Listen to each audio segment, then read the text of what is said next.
मित्रांनो नमस्कार. व्हिडिओचं शीर्षक वाचून तुम्ही चक्रावला असाल ना? कारण आपण कालपर्यंत ज्या काही राजकीय नेत्यांवर, काही अभिनेत्यांवर, मॉडेल्स आणि काही चित्रपट निर्मात्यांवर दिशा सालियन प्लस सुशांत सिंग राजपूत यांच्या खुनाचा ठपका ठेवून सातत्यानं त्यांना घेरत आलेलो आहोत. मग आज अचानक हा रोहन रॉय दिशाच्या खून प्रकरणातला एक सूत्रधार असू शकतो आणि हा प्रश्न साहजिकच तुमच्याही मनात येईल की हा विचार थोडासा हटके विचार कसा काय बरं मांडतात. तर रोहन रॉय हा खरं तर दिशा सालियनच्या मृत्यू प्रकरणातला प्राईम सस्पेक्ट असायला हवा होता. जर का पोलिसांनी निष्पक्षपणे या खुनाचा तपास सुरू केला असता. हे कधी शक्य होतं? जर का दिशा सालियन या सामान्य घरच्या मुलीचा बॉलिवूडवाल्यांशी कुठलाही संबंध नसता तर, आणि तिचा मृत्यू अशा पार्टीनंतर झाला नसता ज्या पार्टीला तत्कालीन मंत्री, नेते, अभिनेते जर उपस्थित नसते. दिशाच्या 14व्या मजल्यावरून पडण्याला कुणी अपघात, कुणी आत्महत्या असं नाव देत हा विषय दुसऱ्याच दिवशी संपवला असता. पण आता ही केस हाय प्रोफाईल केस बनलेली आहे. तरी या केसचा जर सविस्तर आणि सखोल तपास करायचा झाला तर त्या रात्री पार्टीला जे अधिकृतरित्या उपस्थित होते त्या लोकांचा शोध घेऊन त्यांचे जबाब नोंदवणं गरजेचं आहे. कारण हे तेच लोक होते जे आय विटनेस होते, प्रत्यक्षदर्शी, साक्षीदार. दिशाने जर खरोखरच आत्महत्या केली आहे तर ती क्रोनॉलॉजी मालवणी पोलीस मांडतायत त्यांच्या समरी रिपोर्टमध्ये, त्या क्रोनॉलॉजीचा अभ्यास करणं भाग आहे, गरजेचं आहे. बरं, ही समरी बनवली गेली ती उपस्थितांच्या जाबजबाबांवरून, कारण पोलिसांनी कुठला तपास केलाय. पण आपण कोणाकोणाचे जाबजबाब घेतलेत? जे दोघे जे तथाकथित मित्र होते, पार्टीला हजर होते आणि नंतर दिशाचा नग्न देह एका मोटारीतून हॉस्पिटलला घेऊन गेले, ते हिमांशू शिखरे आणि तो श्री यांचा जबाब आहे का त्या समरीत? या दोघांना तर सचिन वाजेनं गाडीत घालून बँड्रा स्टेशनवर नेऊन सोडलं होतं अशी चर्चा आहे. त्यांनी तर मालवणी पोलिसांना फेसच केलेलं नव्हतं. बरं, मग उरलं कोण?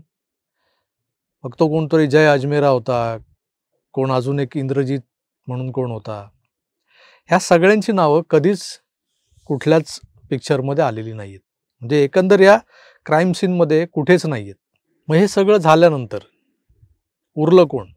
उरतो तो केवळ रोहन रॉय, दिशाचा बॉयफ्रेंड, जो तिच्यासोबत त्या फ्लॅटमध्ये राहत होता, लिव्ह इन रिलेशनशिपमध्ये. सुरुवातीला सगळा तपास एका दिशेला डायव्हर्ट करणारे विधानं ही या रोहन रॉयनेच केलेली आहेत. अर्णब गोस्वामीच्या हाती काही क्ल्यू लागले आणि त्याने जाहीरपणे टीव्हीवर या रोहन रॉयला अटक का केली नाही असं विचारायला सुरुवात केली. तेव्हा हा गायब झाला. त्याने बाहेरून काही यूट्यूब चॅनल्सला मुलाखती दिल्या. त्यातली एक मुलाखत न्यूज लॉन्ड्री नावाच्या एका चॅनेलवर आजही उपलब्ध आहे. दिशाच्या आईवडिलांना सोबत घेऊन सारवासारव करणारा रोहन रॉय आपल्याला या मुलाखतीत पाहायला मिळतो. त्यावेळच्या महापौर किशोरीताई पेडणेकर या रोहन रॉयच्या संपर्कात होत्या. त्या कोणाच्या सांगण्यावरून? कुणी सांगितलं होतं किशोरीताईंना की तुम्ही रोहनला कॉन्टॅक्ट करा? कोणाच्या सांगण्यानंतर रोहनला कॉन्टॅक्ट करायचे? हे पोलिसांनी किशोरीताईंकडूनच काढून घेतलं पाहिजे. रोहन रॉय विरोधात लोक प्रक्षोभ वाढू लागला होता.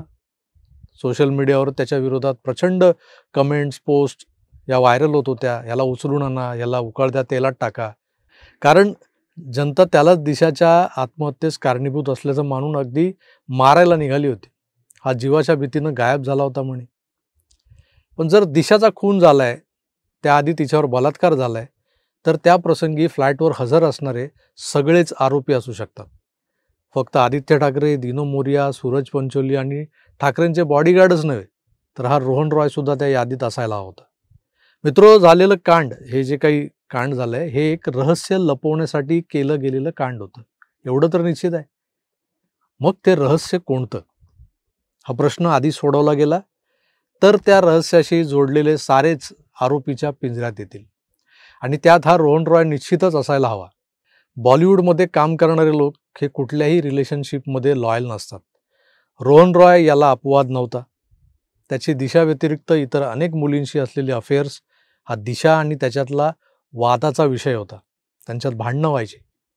दिशाच्या मृत्यूनंतर याचं अफेअर शीनदास या बंगाली तारकेसोबत सुरू झालं, लागलीच. आता तर म्हणे त्यांचं लग्नही झालंय. आणि मध्यंतरीच्या काळात तो त्याच लिबर्टी अपार्टमेंटमधल्या 14व्या मजल्यावरच्या फ्लॅटमध्ये, जिथून दिशानं उडी मारली, आपल्या त्या बायकोसोबत राहत होता. त्याच्या बायकोनं इंस्टाग्रामवर आपल्या घराच्या बाल्कनीतून दिसणारा व्ह्यू त्या व्हिडिओत दाखवला होता. जिथून दिशा सालियनला फेकलं गेलं होतं, रादर आपण असं म्हणू, ती पडली होती किंवा तिने उडी मारली होती. व्हिडिओत बिल्डिंगच्या आवाराचा भागही दिसतोय. लिबर्टी अपार्टमेंटला जो त्रिकोणी पोडियम आहे तोही दिसतोय. खरं तर वरून पडलेली दिशा या पोडियमवर पडायला हवी होती. गुरुत्वाकर्षणाच्या नियमानुसार पोडियमवर पडायला हवी होती. पण सापडते कुठे? तर लिबर्टी अपार्टमेंटच्या कंपाऊंड बाहेर लगतच्या रस्त्यावर. म्हणजे ती अशी खाली न येता अशी खाली येते.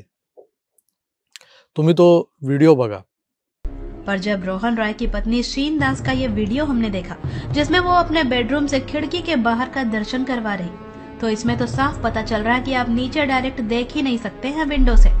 आप देखिए, रोड का वो दूसरा किनारा ही सिर्फ दिख पा रहा, तो फिर रोहन रॉय को कैसे दिख गया नीचे डायरेक्ट? और अगर बॉडी रोड के उस पार थी तो फिर 20-25 फीट कैसे दिशा की बॉडी पहुंच गई? क्या हवा में तैरकर वहां पहुंच गई?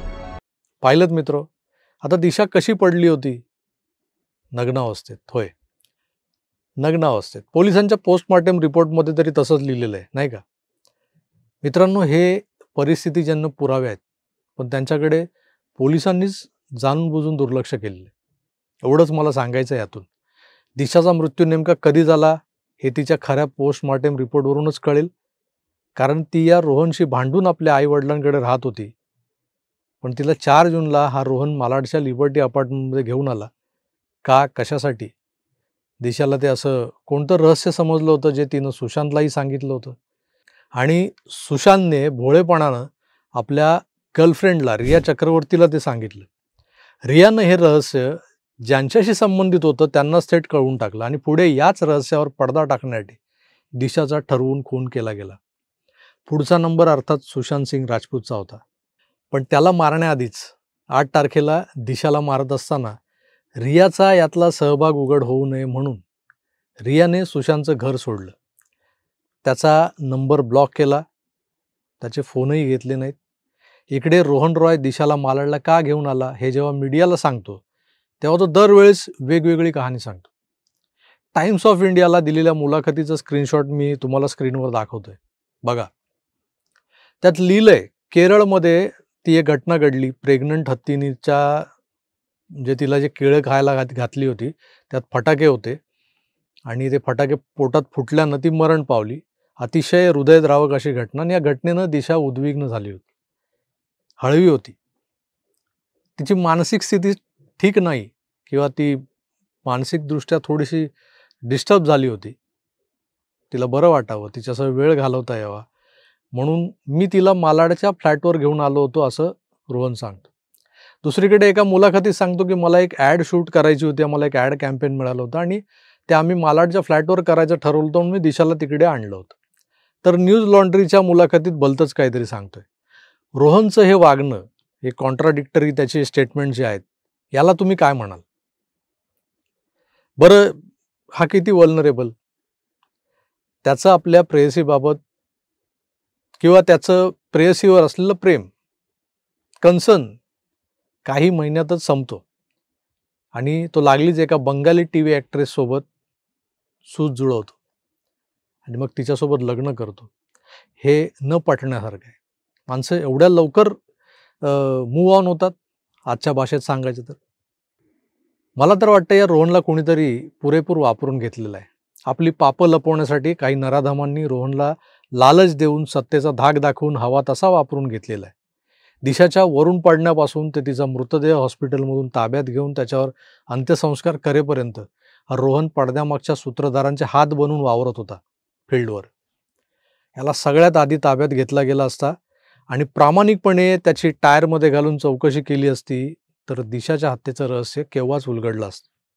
अजूनही बऱ्याच गोष्टी आहेत ज्यावर माझा विचार सुरू आहे. एक एक करून या सगळ्या शक्यतांचा आपण मागोवा घेणार आहोत. जनतेसमोर या प्रकरणाचं एक क्लिअर पिक्चर ठेवण्याचा माझा प्रयत्न असणार आहे. या प्रयत्नांनी सामान्य जनता जागी होणं आणि न्यायासाठी एकमुखानं दाद मागणं एवढं जरी झालं तरी माझा उद्देश सफल झाला असं मी मानेन. तुर्तास इथेच थांबतो.